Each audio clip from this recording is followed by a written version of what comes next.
Smarački komentar ubačen je kako bi se sačuvala monetizacija. Ukoliko ne želite slušati, prebacite na klipovani dio videa. Uživajte. Muđa je navikao da ga non stop prozivaju, a jedna od najčešćih prozivki jeste ta da je debeo. Znamo da je kroz godine svoje karijere pokušavao da smrša, ali to mu nije išlo baš najbolje. Upravo zbog toga mu je jedan od donatora uputio takvu prozivku u njegovom posljednjem streamu. Muđa je ipak pronašao način da mu odgovori kroz predanciju, a kako je to zapravo izgledalo, pogledajte u nastavku videa. Žiko kaže, ljudi, Žika mi je napisao: Siso, jedna debela, nesmešna boks meč, zatvori se u sobu i smrdi za bolje i nisi, imaš 200 kili, izađi iz kuće, aktiviraj se malo.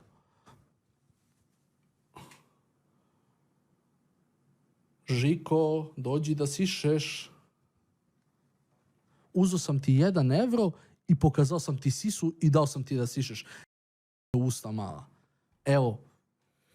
Ja znam da treba da smršam. Ja sam svestan toga. Jer vi mislite, ja danas imam lazanju koju je moja majka napravila. Znate kakva lazanja, ljudi? Prste do dupeta da poližete.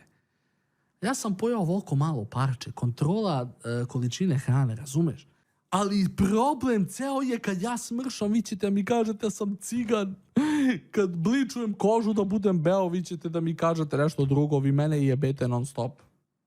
Bez obzira na spredanciju i na lagodan život koji posjeduje, popravljanje fizičkog izgleda uticalo bi itekako pozitivno na njega. Zasigurno bi kao i svako drugi doživio skok samopouzdanja i jednostavno bi se osjećao ljepše u vlastitoj koži. On kaže da je svjestan toga, a koliko je zapravo spreman da nešto i poduzme. To je pitanje sa kojim ćemo zatvoriti ovu temu, a samim tim i završiti ovaj video. Do sljedeće reportaže imate pozdrav od Nedatora. Ćao.